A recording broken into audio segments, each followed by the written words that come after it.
The channel everyone. I hope आपने Heights and distances का मैंने जितने भी वीडियोस डाले हैं वो आप कवर कर चुके हो।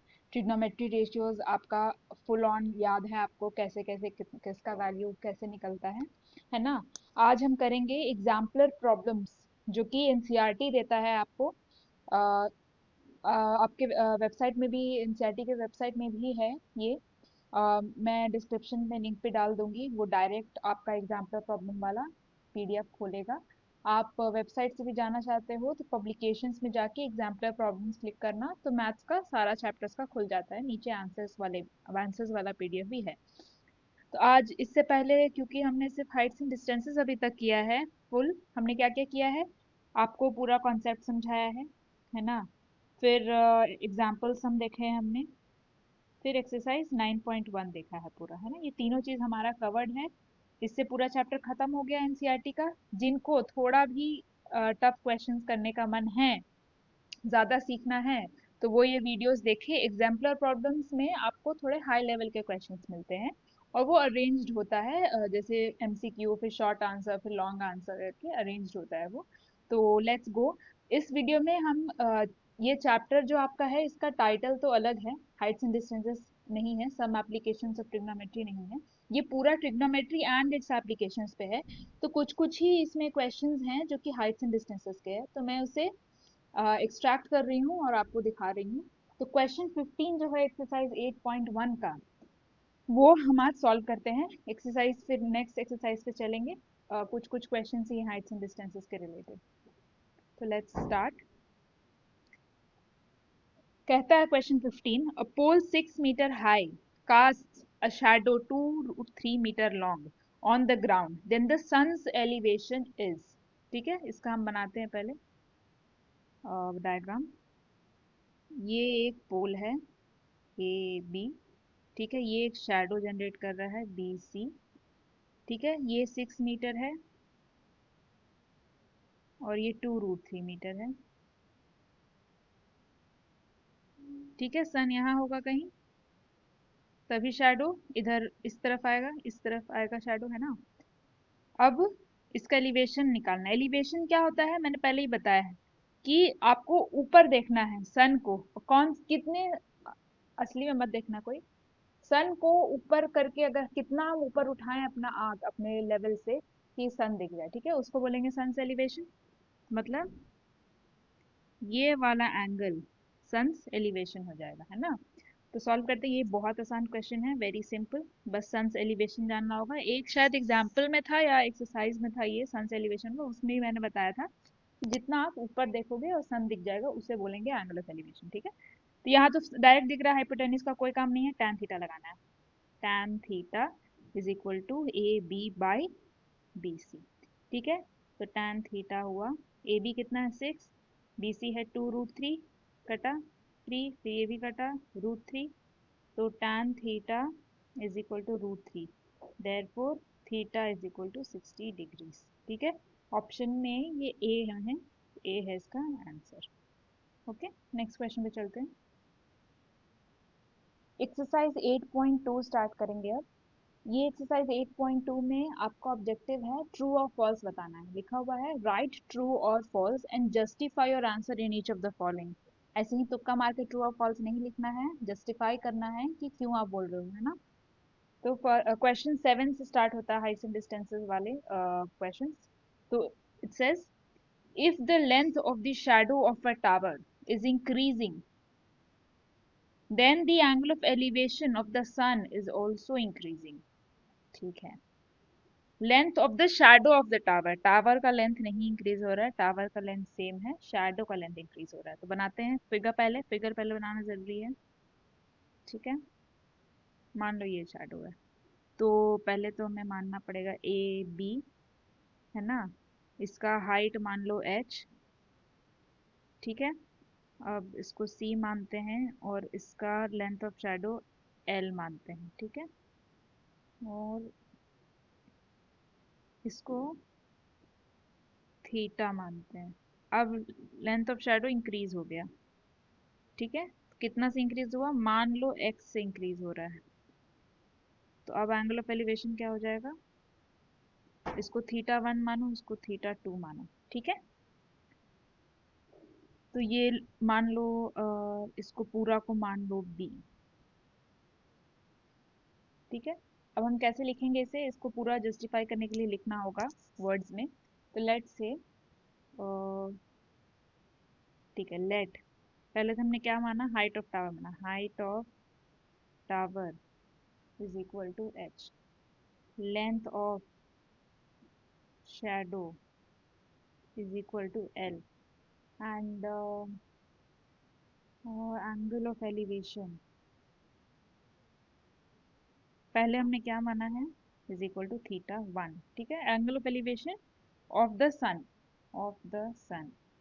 इज θ1, ठीक है। अब हमने क्या किया है, एक्सटेंड किया है, ठीक है। तो हम लिखेंगे कि व्हेन द शैडो इंक्रीजेस,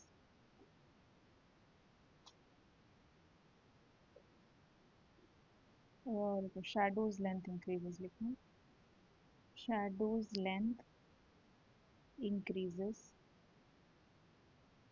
ठीक है। तो length of shadow, length of new shadow is equal to B is equal to L plus X है ना, एंड एंगल ऑफ एलिवेशन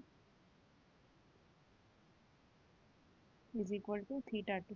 इतना हमने बना लिया है। अब देखते हैं, तो इसे केस 1 मानते हैं, ठीक है। यहाँ लिख दो केस 1 लिखना है यहाँ पे, और फिर केस 2 लिखना, ठीक है। अब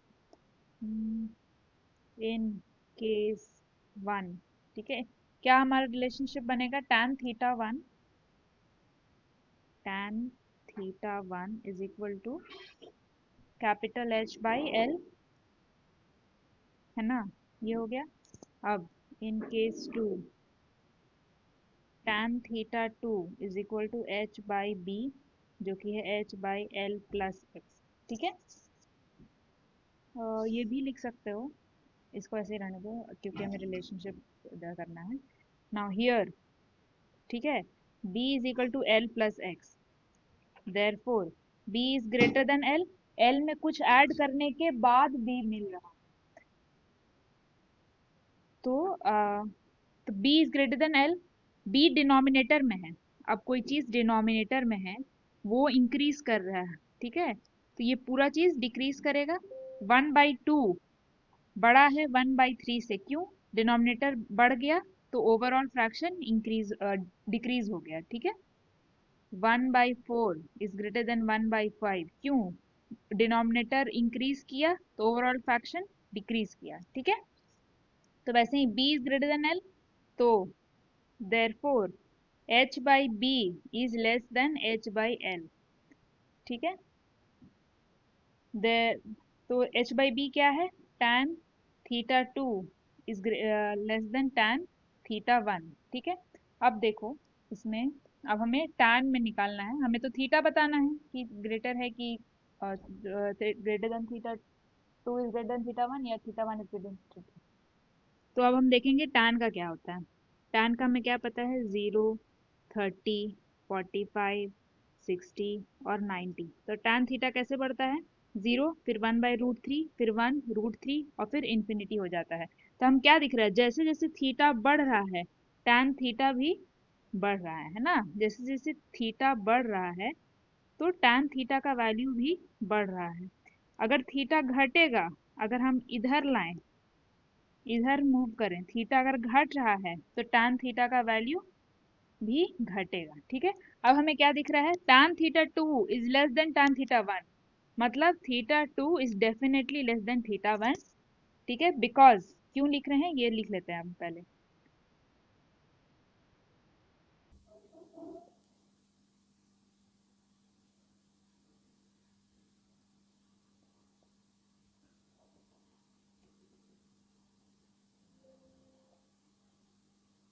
तो हम लिखेंगे सिंस द tangent फंक्शन, ठीक है, tangent फंक्शन मतलब tan फंक्शन इज इंक्रीजिंग, ठीक है, in the range of angles, ठीक है, 0 to 90 degrees, thus theta 2 is less than theta 1, ठीक है। जिनको ये समझ में नहीं आया है ऐसे भी लिख सकते हो, tan theta 1 is greater then tan theta 2, यही लिखा रहे, इसको बस इधर कर दो, इधर कर दो, ठीक है। इधर भी tan theta 1 is greater then tan theta 2, इधर भी tan theta 1 is greater then tan theta 2। अब देखो tan theta 1 is greater then theta 2, अब हमने क्या देखा, tan का थीटा का वैल्यू अगर बढ़ रहा है तो tan थीटा का वैल्यू भी बढ़ता है। यहाँ पर थीटा tan थीटा ज़्यादा बड़ा है, tan थीटा 1 ज़्यादा बड़ा है tan थीटा 2 से, तो theta 1 will be greater than theta 2, यही तुम यहाँ लिख रहे हो, theta 2 is less than theta 1, ठीक है, सेम ही चीज़ है। जैसे आपको मन कर रहा है, आप यहाँ पर अगर आपको इधर कंफ्यूजिंग लग रहा है तो आप ऐसे लिख सकते हो, b is l plus X, ठीक है, therefore b is greater than l, therefore h by l is greater then h by b, therefore tan theta 1 is greater than tan theta 2, therefore theta 1 is greater than theta 2, same चीज़ है ना। ये तो same ही रहेगा, tangent function increase हो रहा है इसीलिए tan theta अगर इंक्रीज हो रहा है तो tan थीटा भी इंक्रीज होना चाहिए, और अगर tan थीटा इंक्रीज हो रहा है तो थीटा भी इंक्रीज होना चाहिए, बस यही है। अगर tan थीटा डिक्रीज हो रहा है तो थीटा भी डिक्रीज होना चाहिए। tan थीटा 1 से जब थीटा 2 में मूव कर रहा है तो tan थीटा डिक्रीज हो रहा है, तो मतलब थीटा भी डिक्रीज होना चाहिए, यही हम लोग लिख रहे हैं। तो अब ये हमने जस्टिफाई कर दिया कि theta 2 is less than theta 1, therefore as the length of shadow increases, angle of elevation of the sun decreases, ठीक है। तो this given expression is false. Expression में क्या लिखा है, लेंथ ऑफ शैडो इंक्रीज हो रहा है तो एंगल ऑफ एलिवेशन ऑफ सन भी इंक्रीज हो रहा है, बट ये नहीं हो रहा है, हमारा डिक्रीज होता है एंगल ऑफ एलिवेशन ऑफ सन, ठीक है।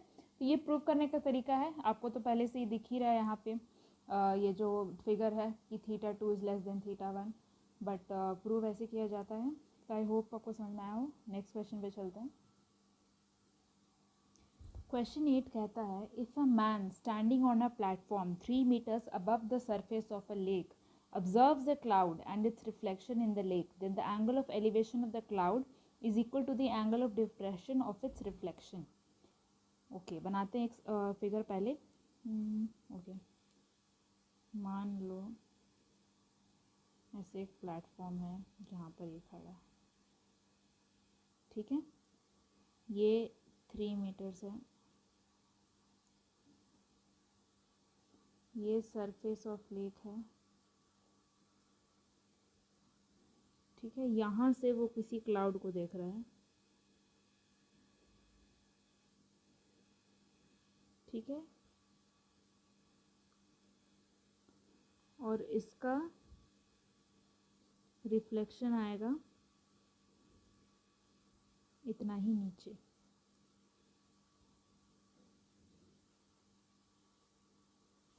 इसको नेक्स्ट पेज में बनाते हैं, एक सेकेंड, ठीक है, सरफेस ऑफ लेक पे है ये। अब देखो यहाँ पर क्या हो रहा है, सरफेस ऑफ लेक से, तालाब है, उससे जितना ऊपर कोई ऑब्जेक्ट है उतना ही नीचे रिफ्लेक्शन होता है, ठीक है, ये हाइट। तो क्लाउड जितना ऊपर है सरफेस ऑफ लेक से, मान लो h ऊपर है, ठीक है, उतना ही नीचे होगा रिफ्लेक्शन, ठीक है। अब क्या कर रहा है, ये जो मैन है वो नीचे भी देख रहा है। अब क्या पता चल रहा है हमें, मान लो एंगल ऑफ एलिवेशन है थीटा 1 और एंगल ऑफ डिप्रेशन है थीटा 2, ठीक है, और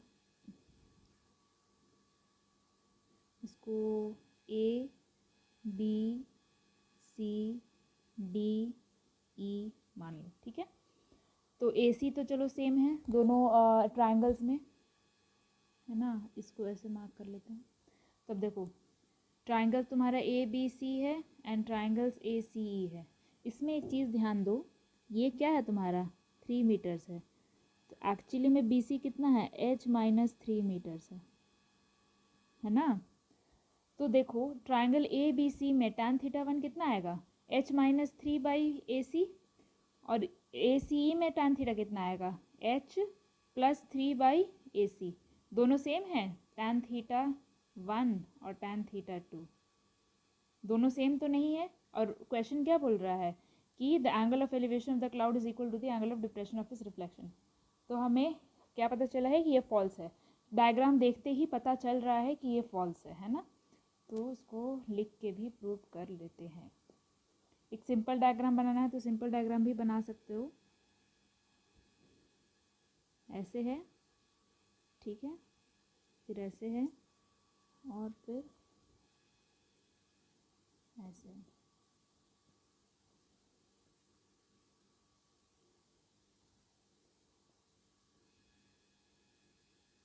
ठीक है,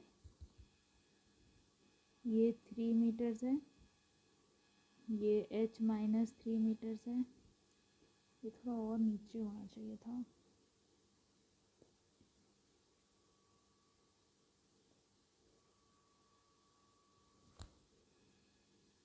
और ये भी h मीटर्स है। ठीक है, ये अब तुम्हारा हो गया डायग्राम। इधर हमने ए मार्क किया, यहाँ बी, यहाँ सी, यहाँ डी, यहाँ ई, है ना। ये है, ये थीटा 1 है और ये थीटा 2 है, ये 3 मीटर्स जो प्लेटफॉर्म है, राइट। अब हम क्या लिखेंगे कि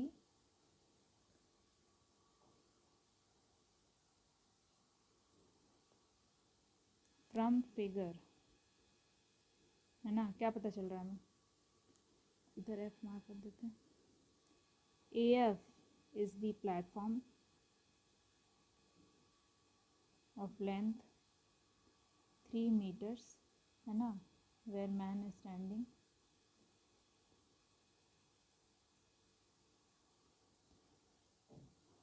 फिर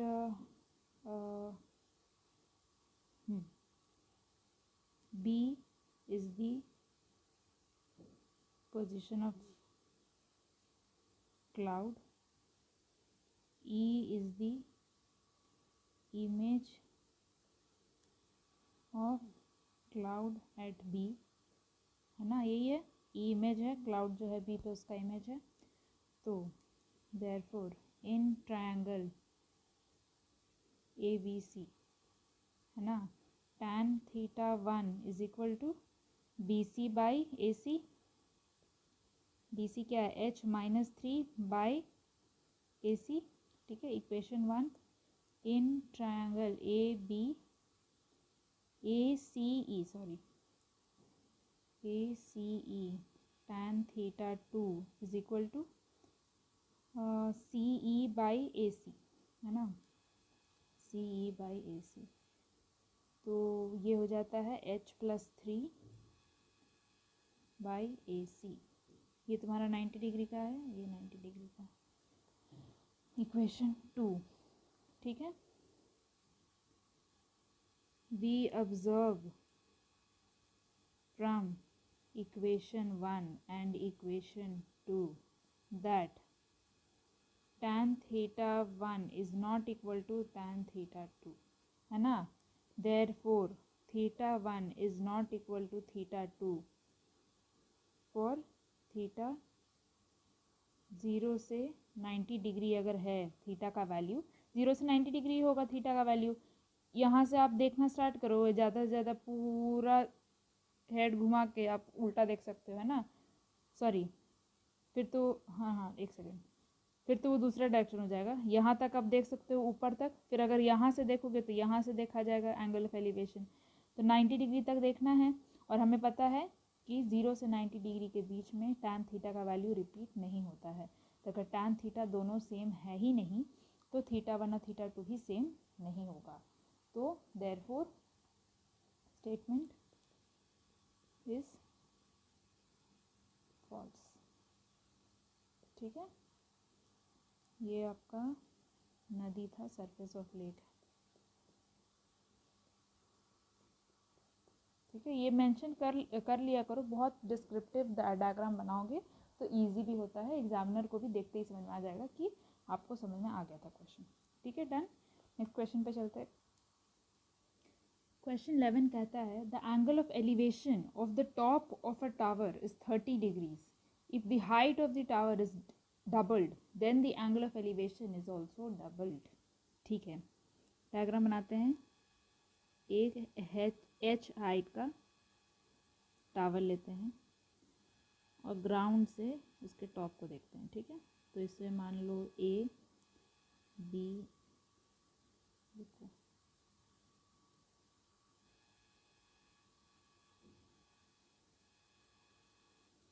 ए बी सी, इसका एंगल ऑफ एलिवेशन बोल रहा है 30 डिग्री है, मान लो ये बी है। ठीक है, अब बोल रहा है height of the tower is doubled, तो अभी और ऊपर चला जाएगा तो कितना हो जाएगा, ये भी एच हुआ। ठीक है, तो ये टोटल कितना हो गया 2h। Height of the tower double हो गया है, इसको मान लो डी, तो अब एंगल ऑफ एलिवेशन भी डबल हो जाता है बोल रहा है। ठीक है, इसको मान लो थीटा। ठीक है, अब बनाते हैं नाउ केस 1। ठीक है, height of tower is equal to h, है ना, therefore tan 30 degree is equal to h by b. ठीक है, और एच बाई बी क्या है, tan 30 डिग्री क्या होता है 1/√3, इसको इक्वेशन 1 मानेंगे। केस 2, हाइट ऑफ, अच्छा ये एच बाई बी कैसे आया, a b by b c ऐसे आया। Height of tower is equal to 2h। ठीक है, therefore tan theta is equal to what, d b by b c in triangle d b c. ये क्या था, इन triangle A B C था। ठीक है, तो d b by b c हुआ, ये है 2h बाई बी, तो tan theta is equal to 2h by b, तो tan theta is equal to 2h by b क्या है 2/√3 है ना। अब फ्रॉम इक्वेशन 1 लिख दो। ठीक है, नाउ गिवन, नहीं हाँ, given that when height is doubled angle of elevation also doubles. ठीक है, ये गिवन है। Then theta is equal to twice of, then theta is twice of 30 degrees. ठीक है, तो theta is 2 into 30 degree, therefore theta is 60 degrees, इसको equation 2 मानो। Then tan theta equals tan 60 degree is equal to √3, but in equation 2 we get tan theta is equal to 2/√3, है ना। thus equation 2 does not hold true if theta is equal to 60 degree. Theta का 60 degree होगा तो 2/√3 आ ही नहीं सकता tan theta का value, tan theta का value तो √3 होता है ना। thus we conclude that when height of a tower doubles, the angle of elevation does not double। ठीक है, therefore statement is false। I hope समझ में आ गया होगा ये क्वेश्चन। प्रूव करने का है, ऐसे तो दिख ही रहा है 2h बाई बी आ जाएगा, तो फिर होगा नहीं, h/b अगर 1/√3 है तो, बट ये लिखना थोड़ा ज़रूरी होता है इतना इंग्लिश प्रूविंग वाले क्वेश्चंस में। अगर क्वेश्चन 11 समझ में आ गया है, इस एक्सरसाइज का लास्ट क्वेश्चन करते हैं, क्वेश्चन 12।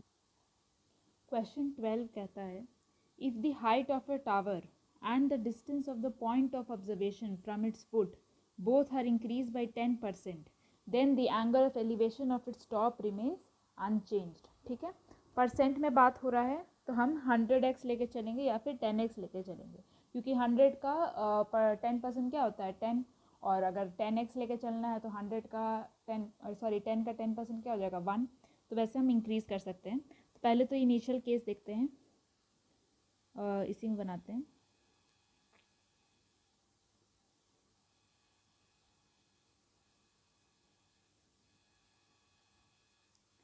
ए बी सी, मैं 10x लेके चल रही हूँ, 10h और 10b।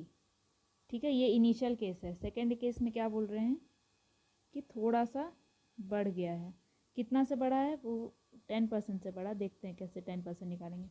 देखो 10% से बढ़ गया है, ठीक है, तो 10h का 10% क्या होगा,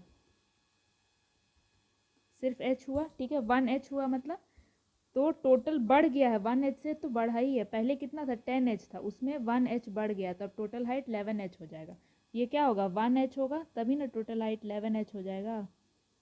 वैसे ही ये 1b होगा, तभी टोटल फुट से डिस्टेंस 11b हो जाएगा। ठीक है, तो ये हो गया नया ट्रायंगल, इसको D और E नाम देते हैं। तो ये कह रहा है angle of elevation of its top remains unchanged. इसको मान लो θ2 और इसको मान लो θ1। ठीक है, तो फ्रॉम फिगर क्या समझ में आ रहा है हमें, व्हेन हाइट, केस 1, ठीक है, when height of tower is equal to 10h and distance of point of observation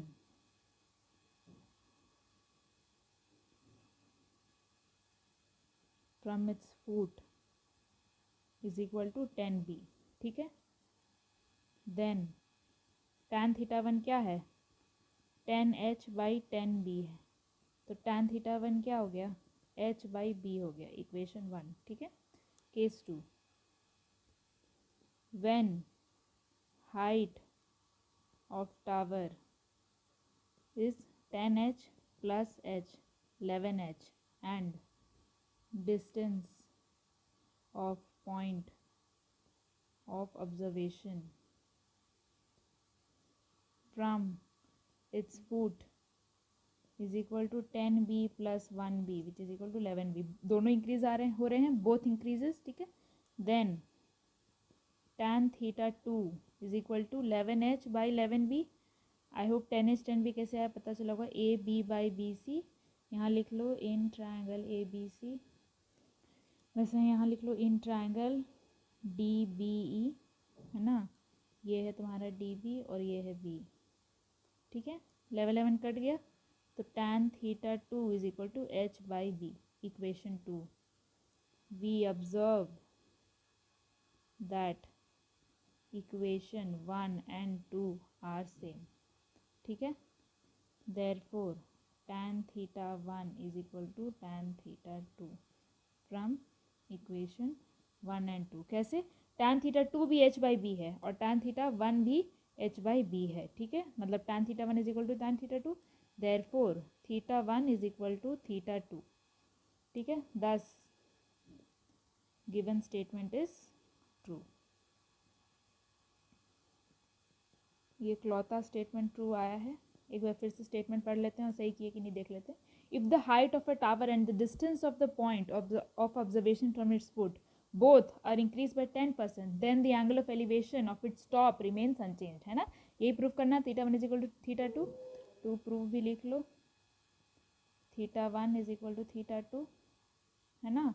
हर जगह वैसे प्रूफ लिख लेना कि θ1 इज इक्वल टू θ2। इसमें नहीं ट्रू और फॉल्स ही बताना, कोई बात नहीं, नहीं लिखना है θ1 इक्वल θ2। ठीक है, इसको हटा दो, प्रूव नहीं है ना ये, ट्रू और फॉल्स बताना है, तो चलो ठीक है ट्रू आ गया। अब हम नेक्स्ट जो आपका एक्सरसाइज है, कितने एक्सरसाइजेस हैं अभी, तो शॉर्ट आंसर क्वेश्चन स्टार्ट ही होगा। 8.3 है और फिर लॉन्ग आंसर्स भी है, उसमें एग्जाम्पल सम्स में भी हाइट्स एंड डिस्टेंसेस है, तो 8.4 भी है और इसमें भी बहुत सारे क्वेश्चंस हैं। तो अभी आधा घंटा हो गया है, तो अभी के लिए 8.1 8.2 कवर हुआ है। अब नेक्स्ट वीडियो में हम 8.3 8.4 के क्वेश्चंस भी कवर करेंगे, ठीक है। तो वेट कीजिएगा नेक्स्ट क्वेश्चन नेक्स्ट वीडियो के लिए। तब तक के लिए इतना हमने किया है, ये फिर से एक बार बना लो, कहीं भी डाउट है तो फिर से सुन लो। मेन आपको डायग्राम बनाना आना चाहिए, लेबल करो डायग्राम को अच्छे से, ठीक है। क्वेश्चन समझो, 2-3 बार पढ़ो तो क्वेश्चन समझ में आएगा, है ना। और सही चलेगा, केस केस बनाते रहो, इक्वेशंस को मार्क करते रहो, इक्वेशन 1 इक्वेशन 2, और फिर अपना रिजल्ट निकालो, ठीक है। Thank you so much for watching. कुछ समझ में नहीं आया हो, फिर से बताना है तो आप बता देना, मैं फिर से वीडियो बना के डाल दूँगी किसी क्वेश्चन का। डाउट्स है तो प्लीज़ कमेंट करो, एंड हैप्पी लर्निंग।